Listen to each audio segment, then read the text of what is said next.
Sawadee Cup and welcome to another episode here for the Funk It Pod. It's Monday, you know what it means, MMA Monday, the one, the only, the original, back in your life. And as always, it's not a review show because there are 27 gazillion review shoes too, especially Nate Diaz sweat shoes, 70 million review shoes and shows out there. F those rock shoes, by the way. I am trying to look into how the media has been used, could have been used, what the UFC could have done, what the media could have done, and so on. So it's going to be 10, 15 minutes of let's just talk about what happened in a short form, and then was the media used, did it make sense, was it smart, and so on. So let's start with the UFC, of course, because I just mentioned Nate Diaz, and what a ride into the sunset it was for Nate Diaz, right? Fantastic. Even Tony was kind of happy. I don't know. So that was just great, of course. The ending, poetic justice or poetic ending at 2:09 of the fourth round in 2022, basically 422. So it was just all perfect for Nate Diaz, right, in the end. Now, from a media point of view, in the beginning, the build-up was kind of weird because the UFC, the embedded stuff basically only showed Diaz eating and not doing much. It was a bit of a weird build, but I mean the social media team did show him love all the time. It's the OG and so on. So they did show him some kind of love. I think they could have done that better, but of course they don't want to build his star even more now that he's leaving. He had some nice words to say at the very end. He thanks the UFC. It's a love-hate relationship, but he thanks them for everything they have done. So it's kind of nice. Didn't burn all the bridges in the end, and said now he's going to take over another sport, chess, I guess. And then he might be back to have another title run or something, which never going to happen probably. But still nice to hear. So he's not F the UFC, F everybody. He's kind of happy now. I guess he got also paid really well for taking that short notice fight now eventually. So yeah, from a media point of view, I think the Diaz media team is smarter than they get credit for usually. So they're usually doing this quite well. Also now Ariel Helwani with some Nate Diaz highlights from over the past years and so on, or from the past years, a decade even, which is also building his star more if it's even possible. So that makes sense. The UFC could have done more, I think. Could have been build the legend even more, the future Hall of Famer and so on. But it's also understandable why they're not doing it, of course. But I think all the fight fans know who Nate Diaz is anyways, and they're not going to stop watching the UFC just because Nate Diaz leaves and goes somewhere else. So I think the UFC could have, and maybe even should have, with such a legend, done a bit more there. I know they're not doing it anyways, they never done it, but would have been cool to see, to utilize this a little bit more, also showcase his previous highlights and so on. Barely a mention of the McGregor fight from the UFC's point of view, because everybody else was talking about it. But yeah, so I think they could have done more there. But okay, that was the legend fight, riding into the sunset, all good. Tony Ferguson, on the other hand, I mean, getting long in the tooth, I don't even want to say, because Tony time. But yeah,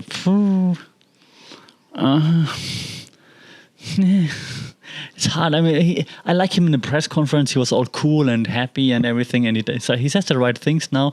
He seems to have his mental state together. The new gym maybe takes a while to actually show some progress there. But he's still doing his CSO stuff on social media. So I think a bit more of a coherent media strategy would probably also be a good thing for Tony. But then again, he's an OG like Nate Diaz, so you follow them and you like them for the way they are, and not necessarily because they are being the smartest people on social media, but because they're real. So maybe that's just what makes him so unique. From a professional point of view, I think he should have a better strategy, a more coherent strategy that aligns with his next moves in the division. Now, if he stays at 170, what's he going to do? Who's he going to challenge? Call out on social media, blah, blah. You could have done it a bit more coherent, I think. But again, Tony we don't love Tony for being coherent, right? So maybe that works, but I think the media also doesn't really help him there. So but the media only helps itself anyways. Kevin Holland, Khamzat Chimaev, we all hate Khamzat now, of course. Totally agree, totally unprofessional, and he's celebrating and having fun while missing weight. yeah, super unprofessional, not cool at all. Even if it's a conspiracy and planned, what what a few people suggest, act a little bit better. They're doing lots of social media or media content, of course, but like Block Asset and stuff with Darren Till and so on. It's a bit cheesy by now, I think. Also, the Block Asset thing is just now everywhere. It's a bit too much, in my opinion.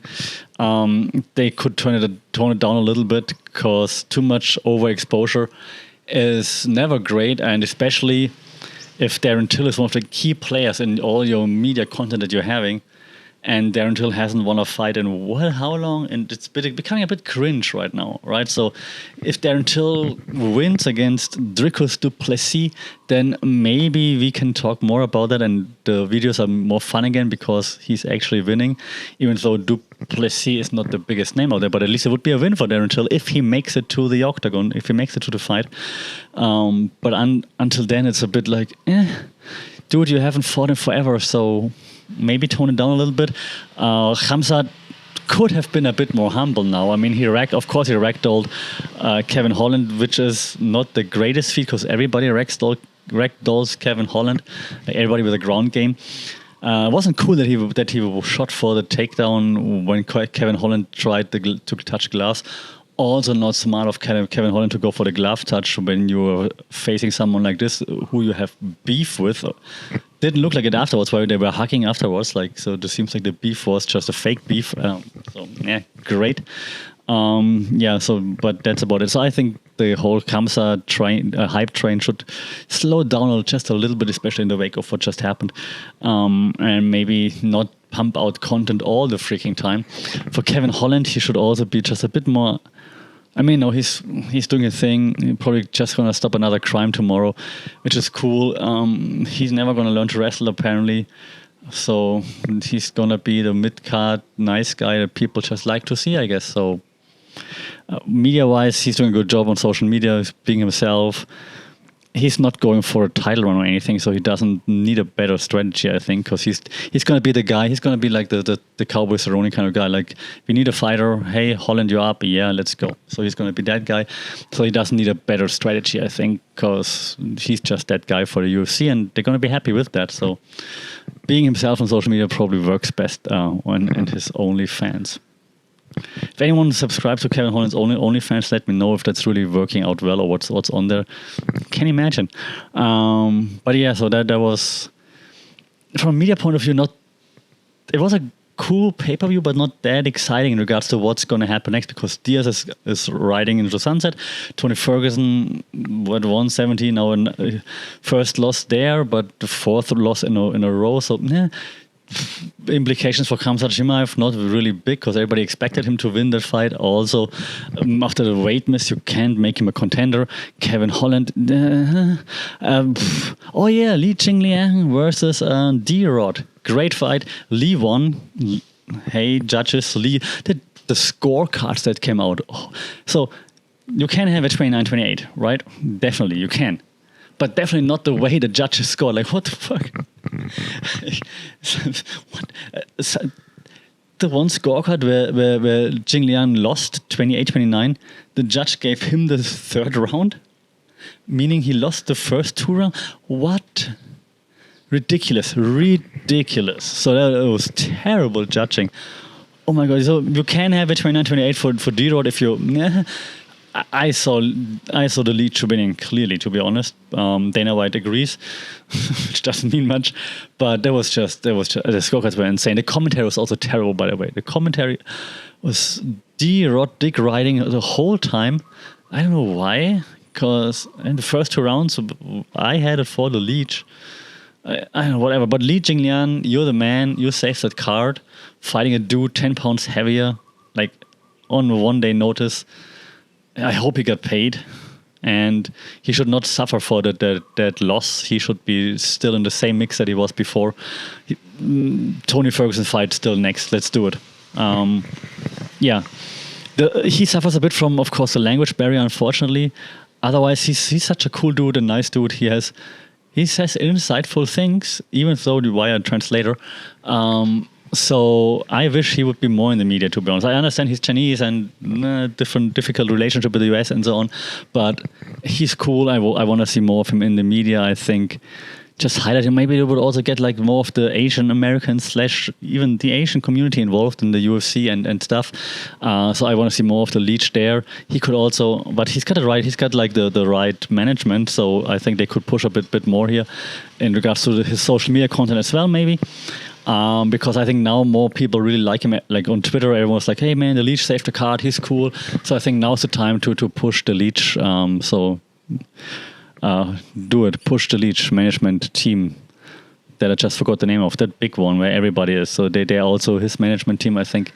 So push him. Go push the Leech. D-Rod, I mean, it just was not a convincing performance. So I don't know. His media appearances usually are nice. Like he's well spoken-ish for judging a book by its cover for the way he looks. You wouldn't assume that he's like that well-spoken / mannered. So I had nothing against him, and I think usually his media appearances are nice, cool, calm and collected. That's what everyone likes to say. So I do like it. I just don't think he did enough to win, and he could have been a bit more humble in regards to like his victory. But then again, no one's going to say, "Yeah, I lost that fight," right? So understandable. Okay, that's about it. Overall, the presentation was fine, I think, of this UFC event. When we talk about the media again,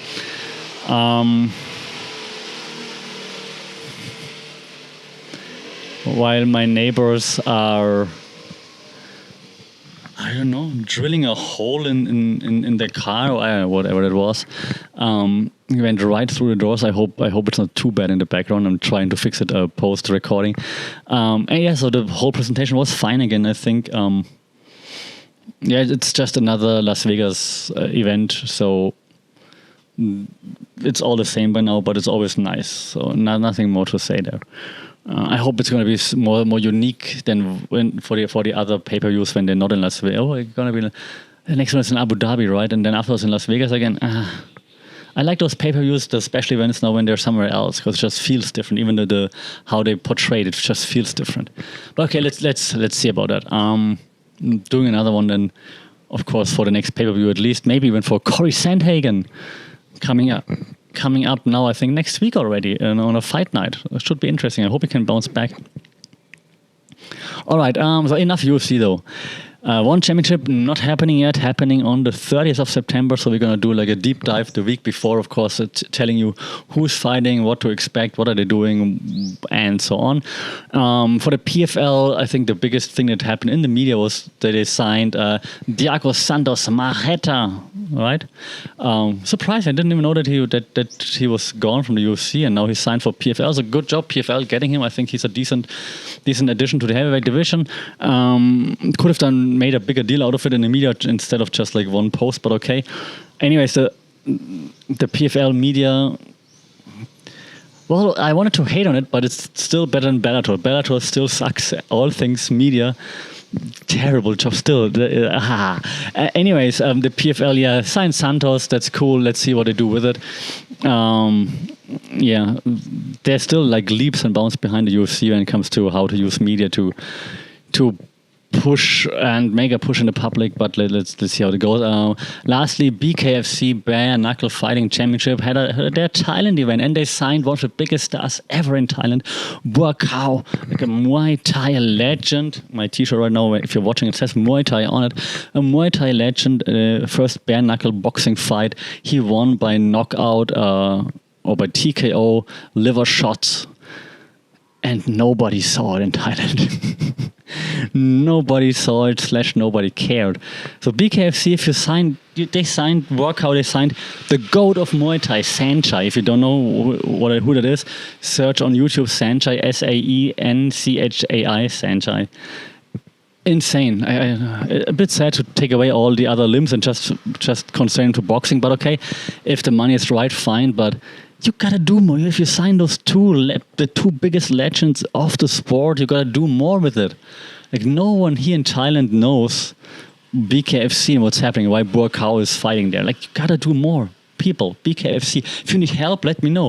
But this is right now. It's super disappointing. While the event was on, the social media was terrible. The social media was like, okay, happening soon. Hey, and that's it. You take a book out of the UFC's of Bellator's. Even take a book out of Bellator's playbook, a page out of Bellator's playbook. Like, at least they post during the events what's happening and stuff like this. The BKFC was terrible. BK, if you need help, let me know. Seriously, disappointing. Okay, but that's enough of like what happened in the media.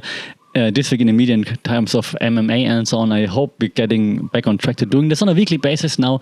Sometimes life happens, but we're trying to be back here and now continuously every week. Just for you.